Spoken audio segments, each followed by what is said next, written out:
Uno. Hola. Listo, me cayó. Hola, ¿cómo están? Buenas tardes. Bienvenidos a este espacio que hacemos en la biblioteca de Confam Aranjuez, que hemos titulado El escritor invitado. Ya hemos tenido escritores reconocidos, muy poco conocidos, nada conocidos y otros medianamente conocidos. Hoy tenemos a Emilio Restrepo, que es uno de los escritores conocidos en la ciudad, porque Emilio lleva varios años ya escribiendo. Muchas gracias. Y Emilio también, fuera de llevar varios años escribiendo, pues desde su profesión también es un médico muy reconocido, ¿cierto? Entonces, como ya les conté, tanto para la gente de YouTube como los que estamos aquí en la Biblioteca y Centro Cultural Confam Aranjuez, vamos a recibir con un aplauso a Emilio Restrepo.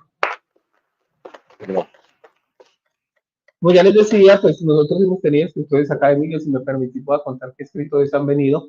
Ha estado Juan Diego Mejía, ha estado Marita Lopera, también ha estado Dani Hoyos, Gilmer Mesa, hemos tenido a Sara Jaramillo Klinker, hemos tenido se me olvidaron los nombres, a Maritza Franco, también hemos tenido a Maritza Franco acá, y hemos tenido vamos a tener el día de hoy a Emilio Restrepo, médico de la Universidad CES. Yo soy médico bolivariano, con posgrado en la de Antioquia y posgrado en el CES. Listo. ¿Y cómo un médico termina escribiendo? Yo antes de ser médico ya trataba de escribir, porque lo primario, la motivación inicial era la necesidad de contar historias. Además de contar historias, de escuchar historias y después reproducir las historias. O sea, las historias siempre han circulado en torno a mi vida, desde mi posición de ciudadano, desde mi posición de persona de familia, desde mi posición de vecino, desde mi posición de habitante de barrio, de habitante de ciudad, y después como médico y después como profesor. Siempre he tenido una motivación absoluta por las historias.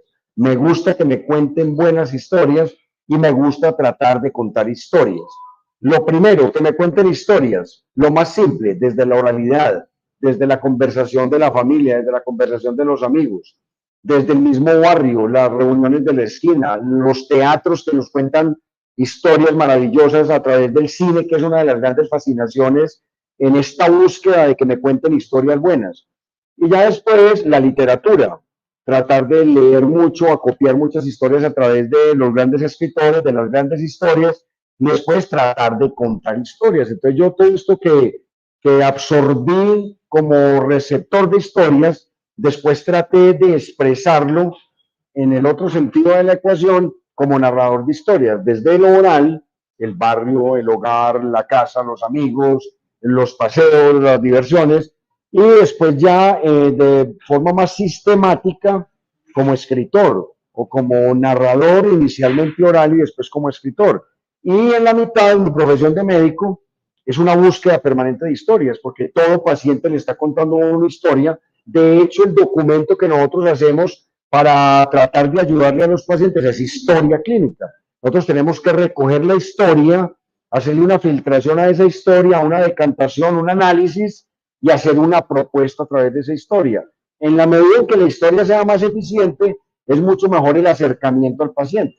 Entonces, toda mi vida está rodeada de historias, como lo puedes ver, desde lo cotidiano, desde lo referencial, desde lo profesional, desde lo lúdico, y ya tratando de hacer una búsqueda como escritor profesional desde la configuración de mis textos literarios.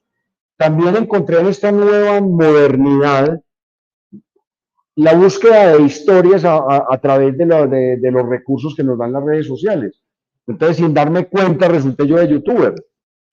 Resulté contando cuentos y resulté contando historias y leyendo artículos de reflexión a través de YouTube con una serie que tiene una buena aceptación, pues tiene más de 1 millón de visitas, que se llama Narraciones a un joven colega, donde aparecen varios que ustedes han visto por ahí: colega no trabaje tanto, colega no compre finca de recreo, colega madure bien, no haga bobadas, una cantidad de reflexiones en clave de humor o en clave irónica que también me han permitido expresarme a través de las nuevas tecnologías, como el YouTube, por ejemplo, como las transmisiones por Facebook, como las transmisiones por Instagram, porque uno tiene que adaptarse a los tiempos modernos. Entonces, hasta podcast hemos hecho.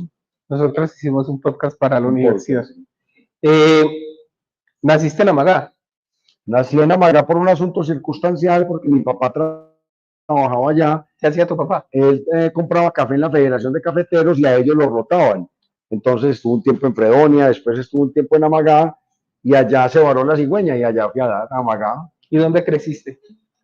Como puedes ver, no he crecido mucho, pero ¿dónde me he ido volviendo viejo? Los primeros 5 años estuvimos en Amagá, pero mi mamá, que era profesora, que fue profesora y era muy intuitiva, empezó a detectar ciertos estigmas que ella pensó que nos iban a hacer daño a los 2 hijos en Amagá, porque ya muy precozmente teníamos una gran fascinación por el pillaje y por la calle. Yo ya me estaba volando siendo un peladito a las galleras, a las peleas de gallos. Y yo ya me estaba volando siendo muy peladito a ver un delincuente que llamaban el Cabezón porque me producía una fascinación que no me producía el cura ni me producía el maestro, me lo producía el Cabezón. Entonces mi mamá vio que había demasiada proclividad al crimen, al delito y a lo ilegal o a lo que se salía de la norma en Amagá y empezó a detectar esos estigmas de pueblo chiquito, infierno grande. Entonces, y no confía mucho en la educación de allá porque ella era maestra en el pueblo y entonces entendió que no era lo que quería para sus hijos. Entonces ya rápidamente, cuando yo cumplí 5 años, nos vinimos para Medellín y ya empezamos a hacer una segunda vida de montañeros de pueblo venidos a la ciudad. Yo era el montañero del barrio, porque yo caía en un barrio a Belén, un barrio donde yo era el recién llegado. Entonces me tocó ese síndrome del recién llegado que venía del campo y me llamaba Emilio, que es un nombre era un nombre de montañero en esa época. Ahora el nombre se volvió a poner de moda, pero en esa época era don Emilio el de la tienda o el abuelito don Emilio, era un nombre de viejito. A mí toda la vida me trataron de traumatizar diciendo que tenía nombre de viejito. Hoy tengo un nombre play y ya estoy viejito. Entonces es muy simpático pues todo eso que se presenta, pero a los 5 años caímos a Medellín y a los 5 años ya nos metimos dentro del proceso educativo y ya empecé a estudiar y aquí estamos. ¿A qué parte de Belén llegaste? A Belén, Granada, el que queda a la vuelta del San Juan Bosco. Un barrio muy apacible, un De barrio San Juan Bosco femenino. Femenino, a la vuelta del colegio, que es un colegio gigante que hay allá. Pero es un barrio muy distinto, muy atípico, porque era un barrio que no tenía circulación de carros. Nosotros estábamos rodeados por arriba en la 76, por el lado de la 72, por arriba por la 30. Entonces, por allá pasaban los buses y el tráfico. Nosotros estábamos en una isla donde no había tráfico. Entonces, nosotros jugábamos fútbol, unos picados de fútbol que duraban 7 horas, y por ahí no pasaban carros.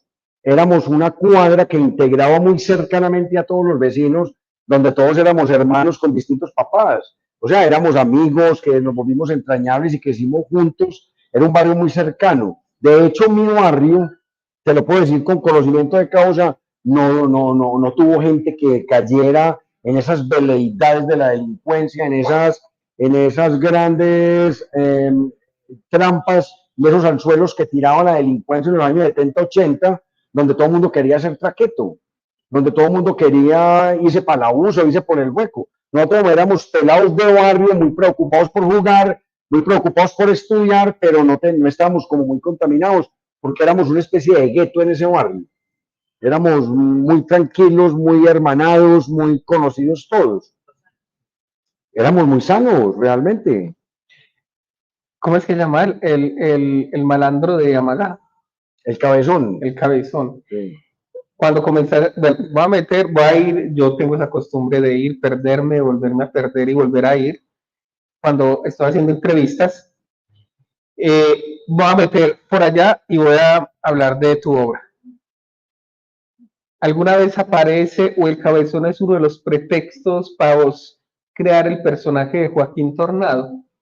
Acordate que si nos ubicamos en Joaquín Tornado, él es todo lo contrario. Ya. Él es el defensor de la búsqueda de la justicia y de la verdad, porque él es un detective. Él trata de poner el orden en una ciudad que está sometida al caos, porque él es un detective, él busca la bondad. Me refieres a los personajes, a los malandrines que aparecen en la historia. Sí. Si tienen alguna inspiración en el Cabezón.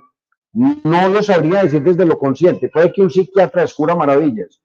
Porque es que los personajes de uno no son unilaterales o en blanco y negro, son la recopilación de toda la alimentación que uno ha tenido en el disco duro a través de la historia. ¿Qué recuerdo yo del Cabezón? Que no recuerdo, yo no me acuerdo, pero me lo contaron. El Cabezón era un malandrín que acostumbraba a asaltar fincas, incluso con violencia, era uno de esos que robaba cuatrero y también asaltaba las fincas y atracaba. Un día lo cogieron y el tipo se enfrentó, según cuenta la leyenda, como a 10 policías. Y se enfrentó a Bolillo y se enfrentó a Pata y le dispararon y no le pegaron y más bravo se puso. Y ese man dominó, tuvieron que traer otra gente encima para cogerlo. Y para mí era asombroso. Un señor con un despliegue de fuerza que era capaz de enfrentarse a la policía y que les diera dificultad derrotarlo. Entonces puede que eso lo haya copiado yo de manera inconsciente para tener pillos muy fuertes.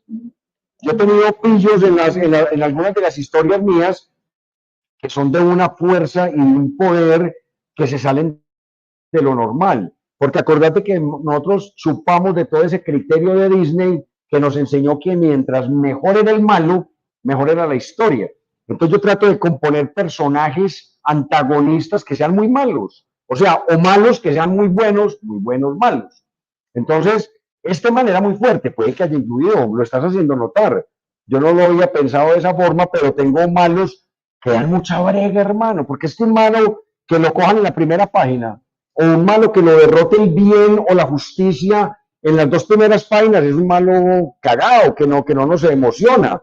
Nosotros necesitamos es un malo que dé brega, que ponga problemas hasta la última página y que ponga en serias dificultades al bueno, o que dé trabajo recuperar el equilibrio que necesita la sociedad para vencer al malo. Haga de cuenta. Entonces, ¿qué necesitamos nosotros? ¿Qué necesito yo para mis personajes? Que tengan mucha fuerza. Es posible que mis malos fuertes vengan de ahí, de una admiración que tengo por el malo.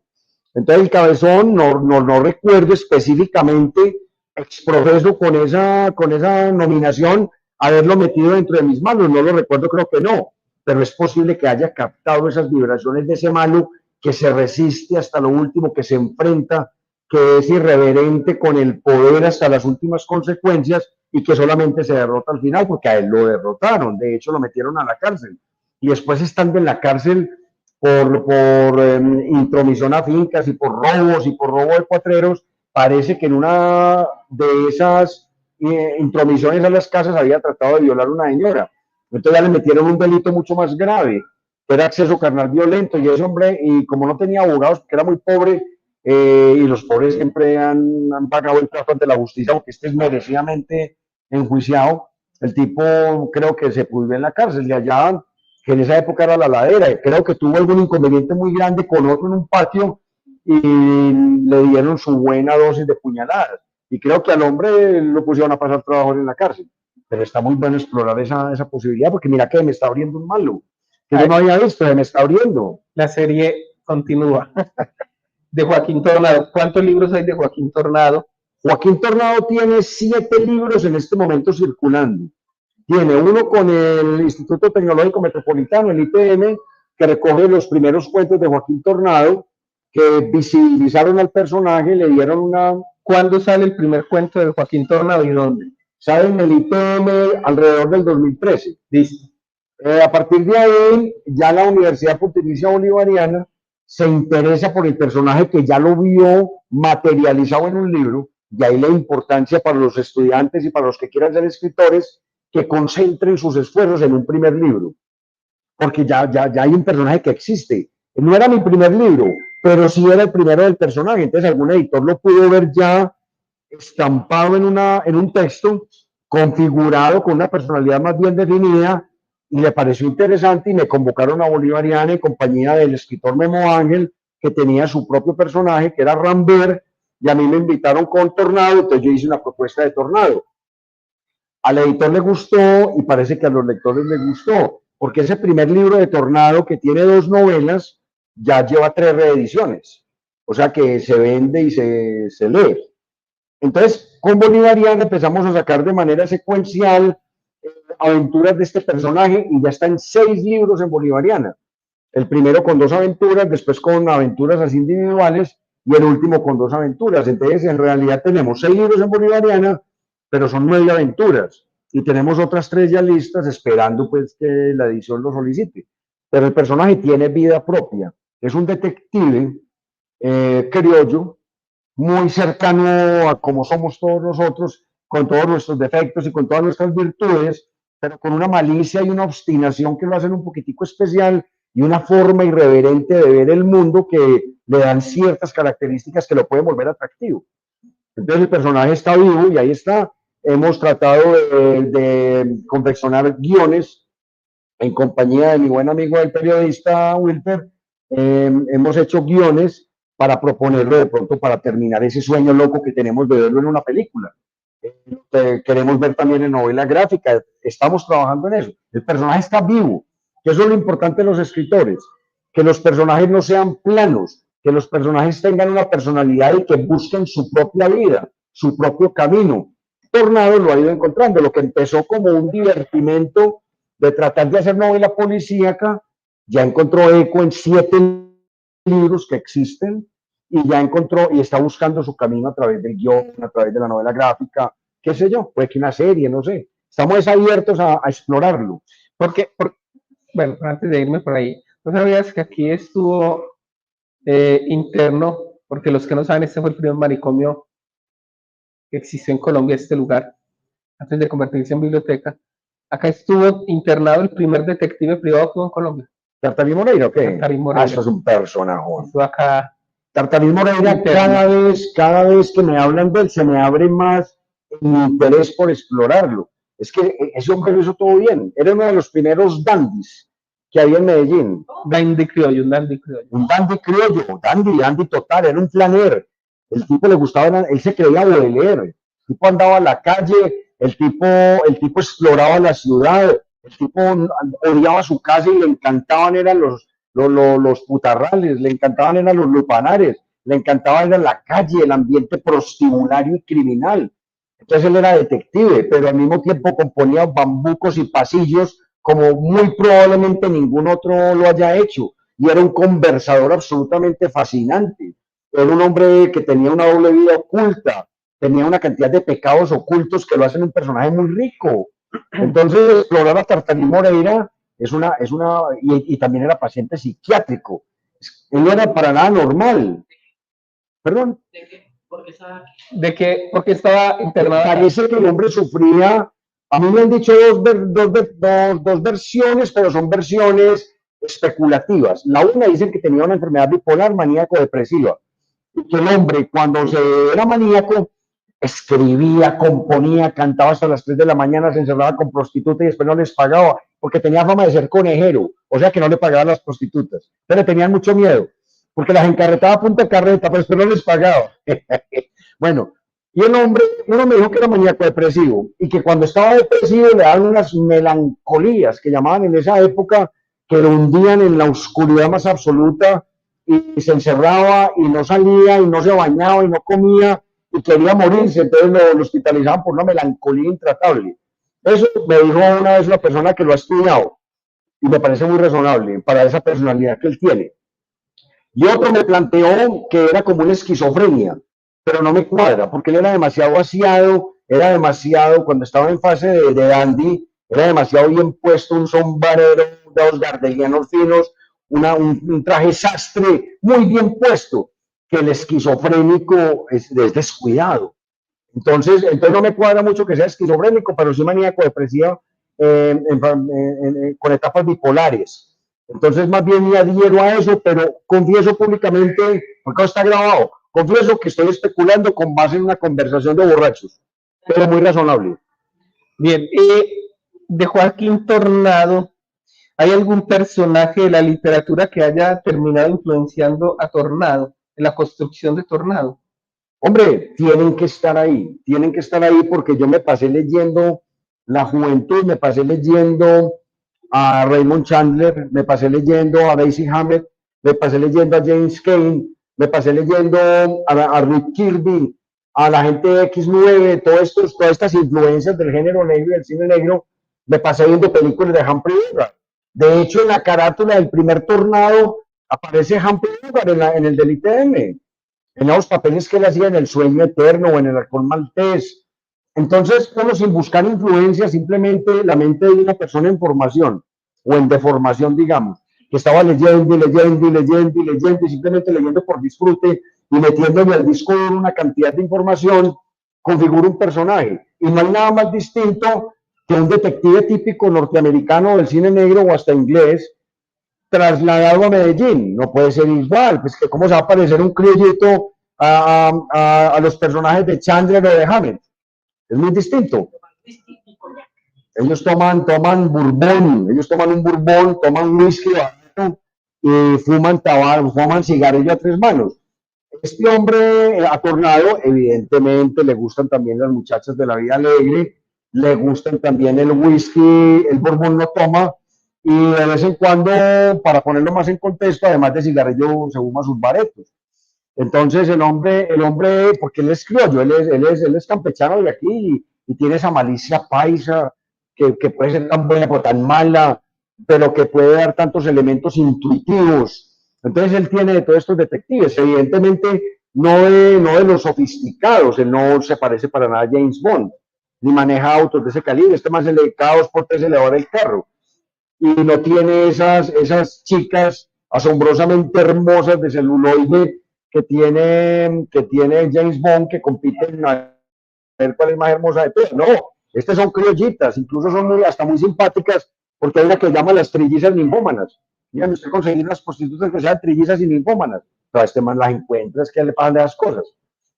Y lo más inverosímil del mundo, que es lo más real al mismo tiempo, lo más real que lo más inverosímil. Él las busca y la encuentra, y si no la encuentra, la inventa, porque él vive a veces en un mundo que uno no es capaz de interpretar si está fantaseando o no. Cuando él se pierde a un prostíbulo que le gusta mucho, que se llama La Gata Golosa, que después le tacharon el título, le llaman La Gata Culona, y a él le gusta mucho ir allá.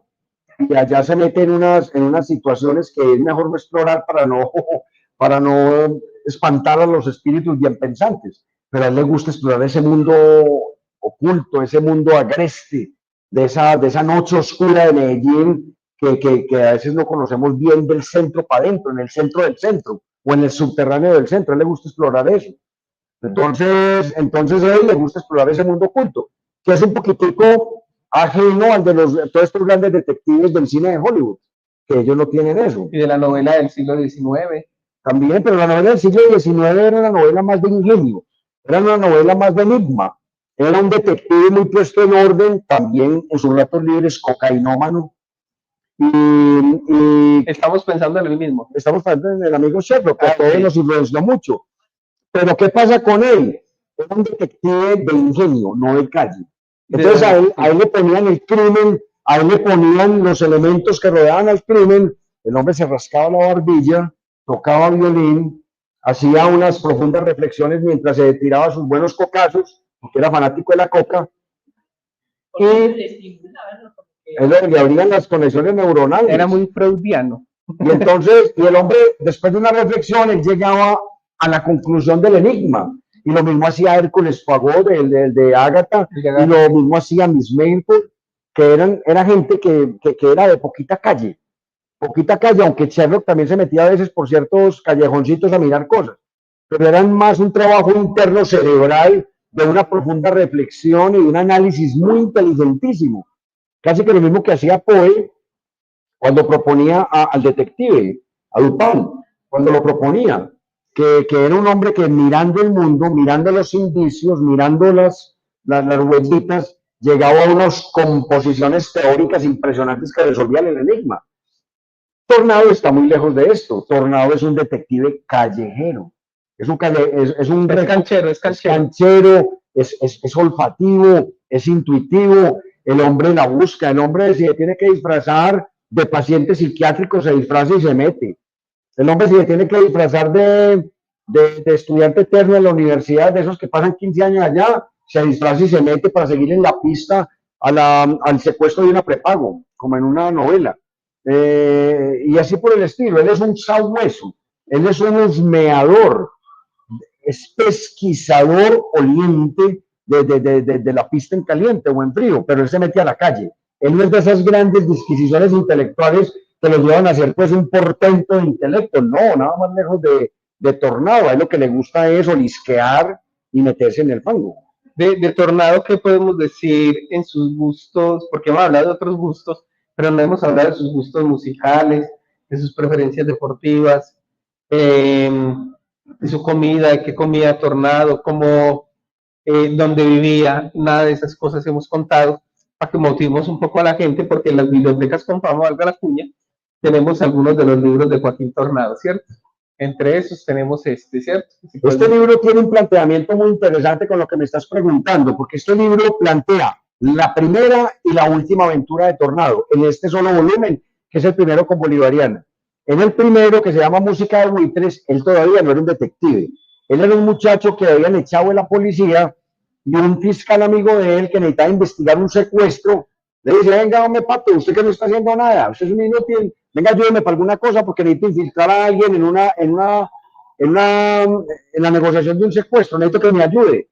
Usted no tiene nada que hacer y si le pegan un tiro, nada de pierde, venga para acá. Entonces lo metió a investigar un secuestro cuando no era detective y entonces se empieza en un trabajo de inmersión, se mete al mundo horrible del secuestro, en este caso por la guerrilla, y ustedes no saben en lo que para esto. Es impresionante porque la historia une tres historias de la vida real que conocí directamente de los protagonistas.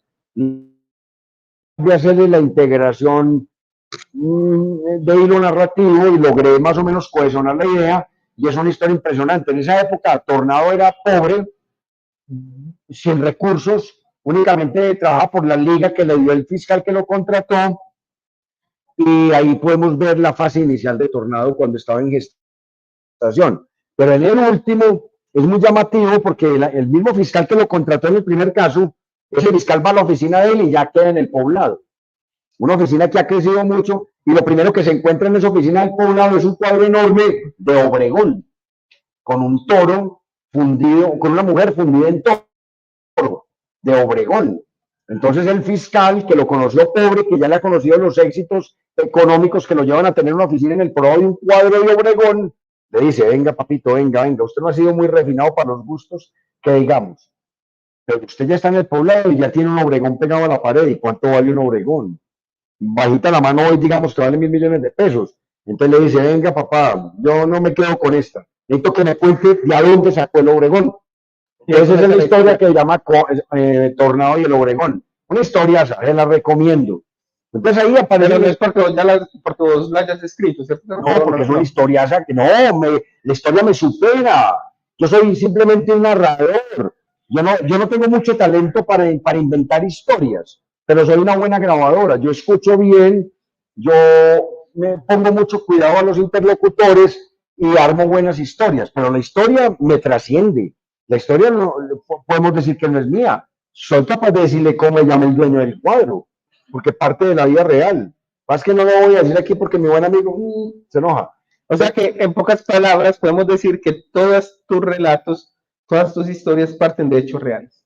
Parten de hechos reales, a veces distorsionados por la creación literaria. Por ejemplo, el último de Tornado, ese está muy interesante, porque parte de un hecho real, que fue que el escritor Manuel Mejía Vallejo, la familia, cuando se murió, donó a una biblioteca pública muy importante de la ciudad, donó todos los papeles que tenía guardados en la biblioteca privada. Hasta ahí es cierto, la familia donó, el escritor todos lo conocemos, todos lo admiramos, y ahí está. ¿Dónde empieza la creación? En lo que le voy a contar. Aparece muerto un profesor que estaba cuidando el legado de Manuel Mejía porque teóricamente estaba organizando los papeles y dándole pues cierta estructuración a todo lo inédito y a lo publicado, a las primeras, segundas, terceras versiones.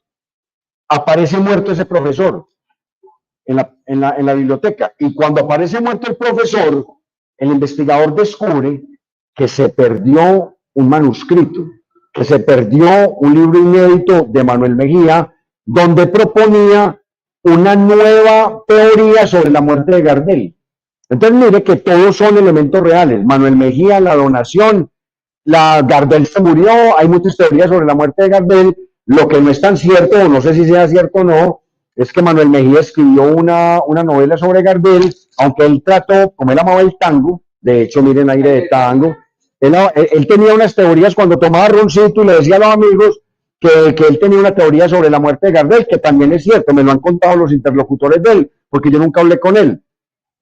partiendo y robándome esa idea de que él tenía una teoría sobre la muerte de Gardel, me inventé una novela inédita, me inventé una teoría, me inventé un robo que lleva a la muerte de un profesor, y eso es una novela que yo creo que es muy digna, con elementos robados de la realidad, intervenidos por la creación del escritor, ficcionalizados, organizados por el hilo narrativo de las técnicas narrativas de la novela negra.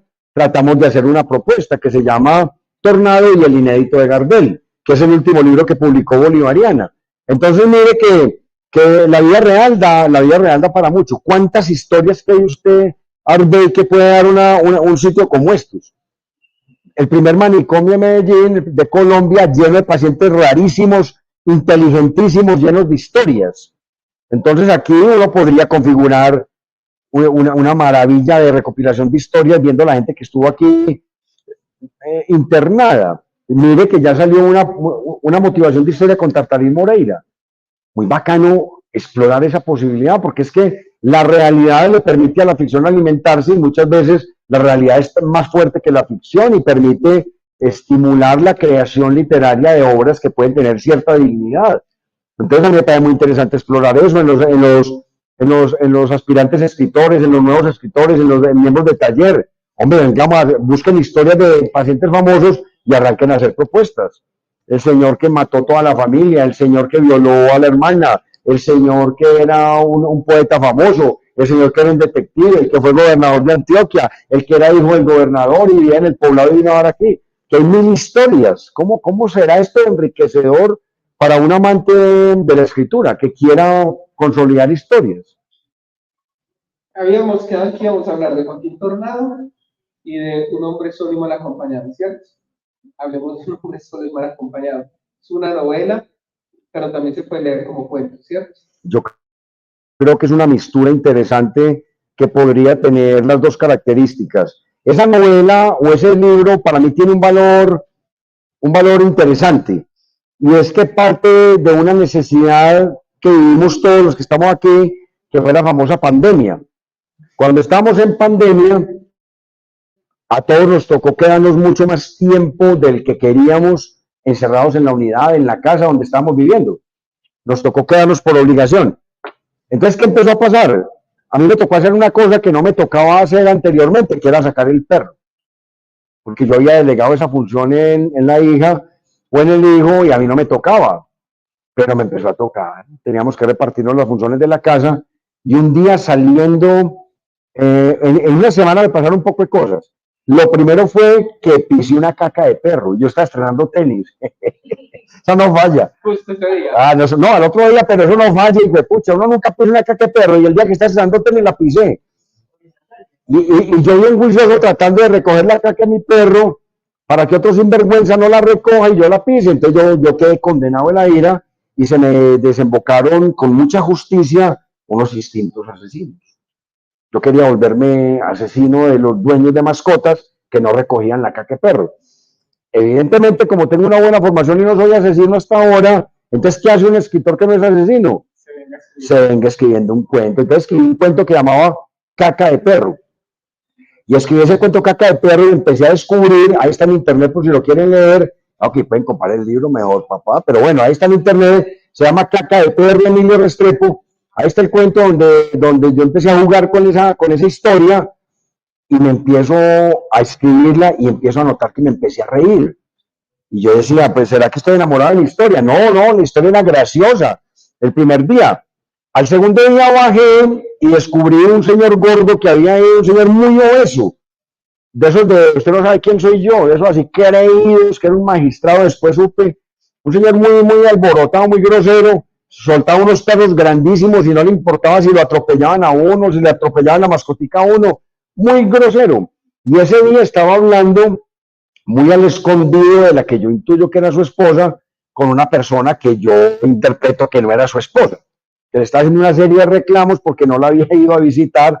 Y le decía, pero ¿quién sale en pandemia? Hombre, me tiene muy marcado, pues como muy emproblemado con la relación. Y entonces yo dije, qué personaje tan interesante. Entonces lo dejé ahí guardadito y ahí lo metí. Y el tercer o cuarto día salí por ahí por la noche tarde porque me quedé escribiendo unos textos y el perro empezó a correr, me había olvidado sacarlo a las 9 y lo saqué como a las 11:30 o 12, y salí yo a las 12 de la noche al parquecito de la unidad y descubro un señor como de 80 años que parece un murciélago, chupando vareta.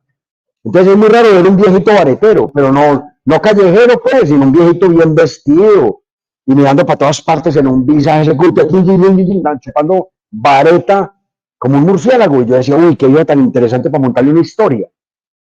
Para montarle una historia a este día, y yo lo miraba, yo me escondía viéndolo, y así, que pucha, prendió uno y al otro día volvió a bajar. Y un día, el tercer día, estaba chupando la vareta cuando una muchacha lo estaba buscando, papi, papi. Cuando llegó la muchacha, el tipo inmediatamente botó el bareto. Y decía, es que este viejo es corrompido, este viejo es al escondido, ¿no? Este viejo se esconde porque la familia, papi, ¿usted por qué salió? Usted no tenía permiso. Permiso, un señor de 80 años dándole permiso. Aquí hay algo raro, este man está muy raro. Y después descubrí que era un paciente psiquiátrico y que entre sus vicios estaba la vareta, pero se escondía, no tenía pues, no lo hacía con poder, como el rico viejo que fuma vareta y no le importa, no, está escondido. Eso, hasta ahí vamos. Pero al tercer o cuarto día después me llamó un personaje muy cercano, un familiar mío, en un tono muy raro, porque me dijo, ¿qué más, hombre, primo, médico, qué has hecho? Tin, tin, tin. Tengo el remedio para el COVID. Tengo el remedio para el COVID. Y todo Colombia y todo el mundo encerrado. Y el man allá con el remedio no había dicho, pero entonces me llamó y me dijo, no, vaya por ivermectina. Yo la estoy tomando. Todos los días me tomo mi ivermectina. Yo salgo. Como él era muy respetado en el pueblo donde él vivía, como que la policía no le ponía problema. Y entonces tenía la solución para todos los problemas del universo, que era la ivermectina. Evidentemente a los 3 meses se murió de COVID. Pero entonces él me llamó en ese delirio a contarme que tenía la solución, pero lo mejor no fue eso. Como le paré bolas, porque uno bien desparchado en pandemia, entonces le paré bolas y a los 3 días me llamó. Primo, le voy a contar una cosa. Acabo de salvar 2 municipios. Salvar 2 municipios. Sí, ¿qué pasó? En esa época el río Cauca se estaba subiendo y amenazaba con arrasar a Puerto Valdivia.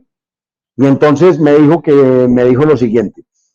Un señor que sabe que yo tengo ciertos poderes, porque ya se sabe, eso es imposible ocultarlo, que sabe que tengo ciertos poderes, vino por mí, me tocó la puerta a las 12 de la noche, y me dijo que me tenía que madrugar con él, y con el papá de él, que es un señor que tiene el poder de imposición de las manos, y que teníamos que ir a orar para que el río bajara a su cauce, porque había miles de familias que se iban a morir. Entonces yo comprendí mi compromiso con la humanidad.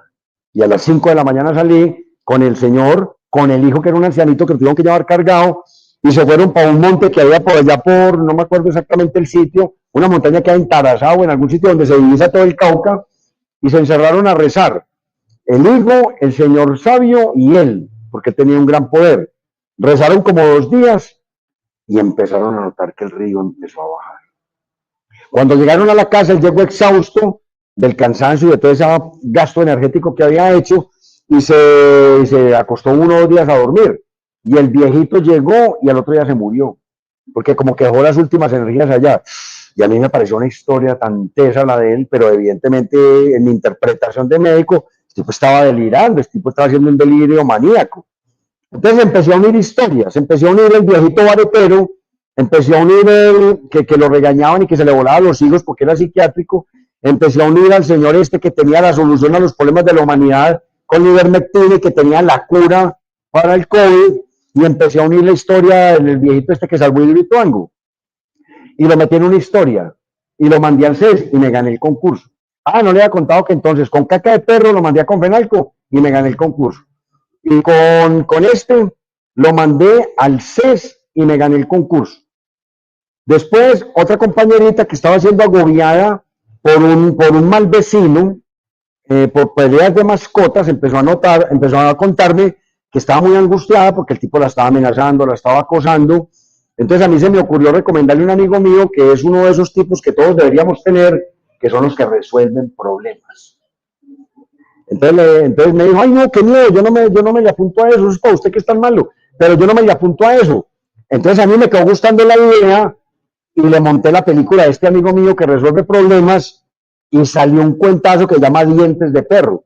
y lo mandé a la cosa del municipio de Envigado y ganamos. Entonces yo empecé a notar que las historias de KKP, la historia de todas las historias que tenían como elementos comunes, cosas de la vida real, distorsionadas por la picaresca, tenían su duende, tenían su encanto y se estaban ganando premios. Entonces lo reuní en un concurso, a ver, se me está olvidando uno de Confenalco, otro del CES, otro de Río Negro, de Envigado. Los uní en un libro, pero lo mandé como libro de cuentos.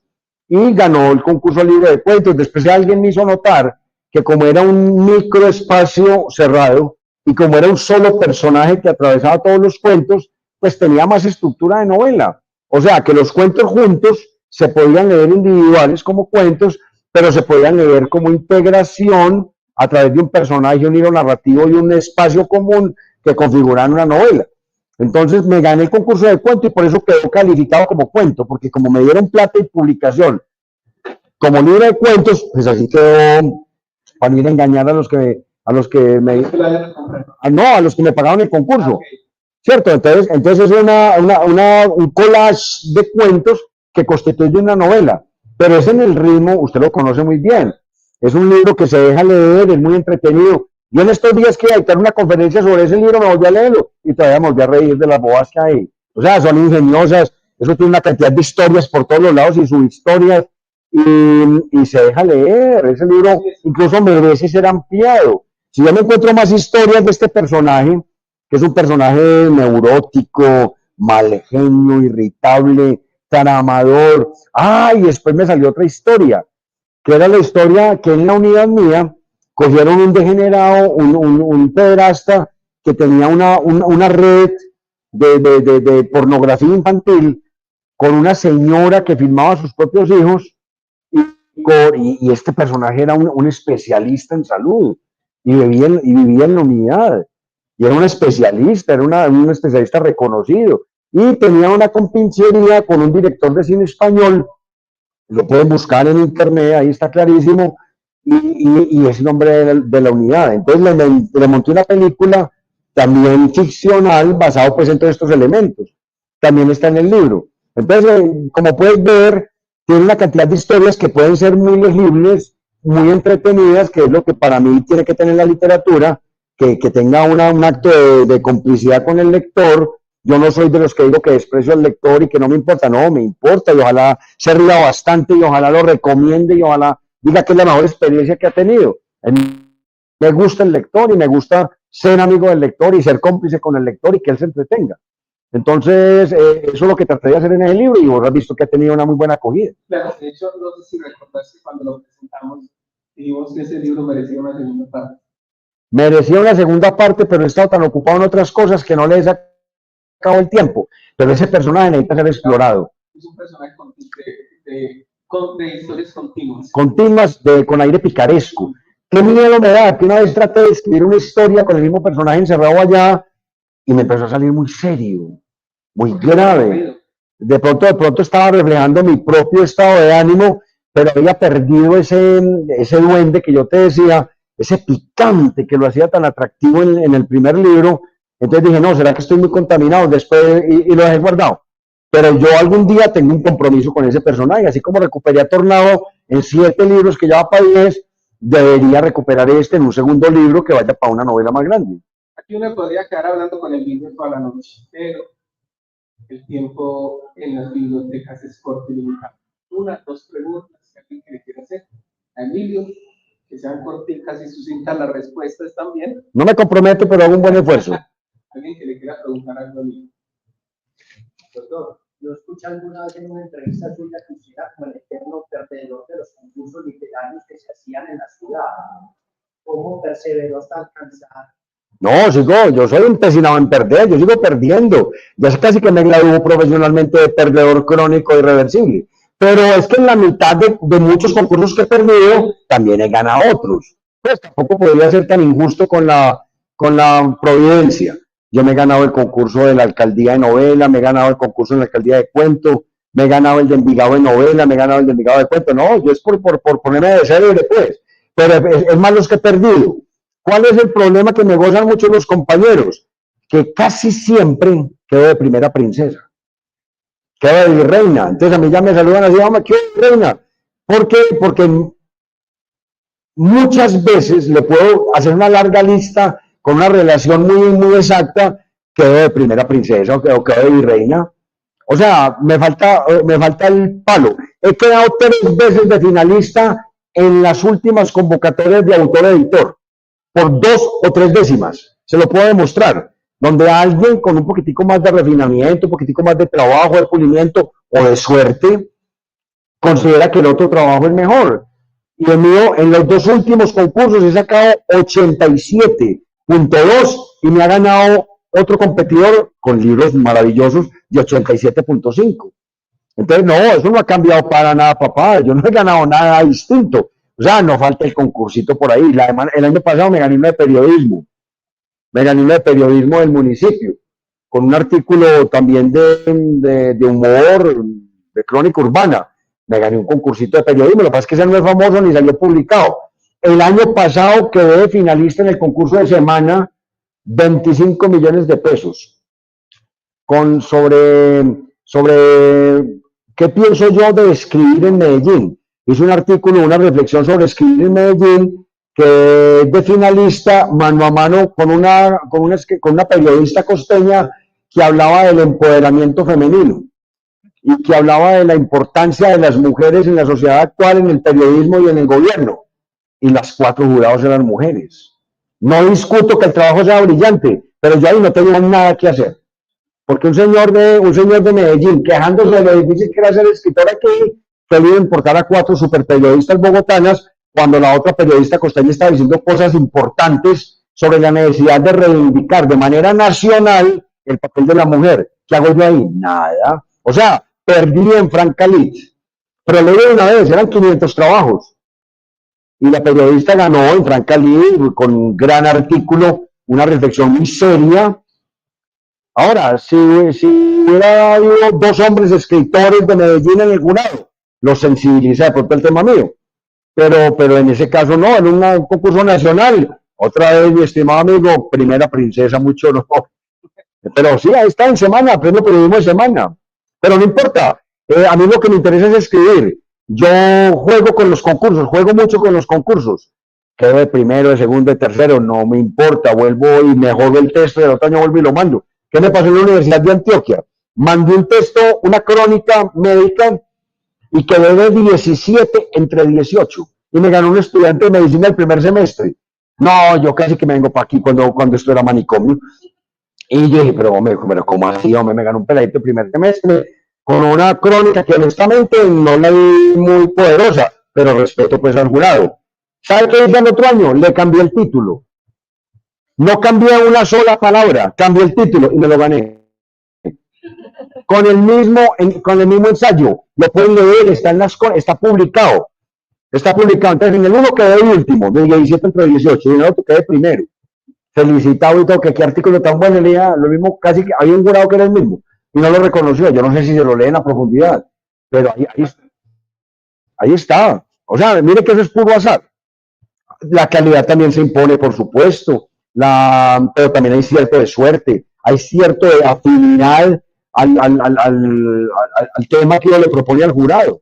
Entonces, los concursos es otra discusión que se puede hablar 5 horas de eso. Bien, yo dije que 2 preguntas, pero es que ya vamos a cerrar aquí. Usted es el jefe, papá, diga a ver qué hacemos. Entonces, nada, invitación. El próximo mes ya les voy a contar quién viene. Liliana Restrepo, ¿la conoces? Claro, editora de Otra Balsa. Otra Balsa. Oh, querida, claro. Todo mi afecto y todo mi respeto por ella, claro. Va a venir, va a estar el último jueves de julio acá, hablando de eso. Ay, no le he contado que la que me ha ganado los concursos en el municipio es ella.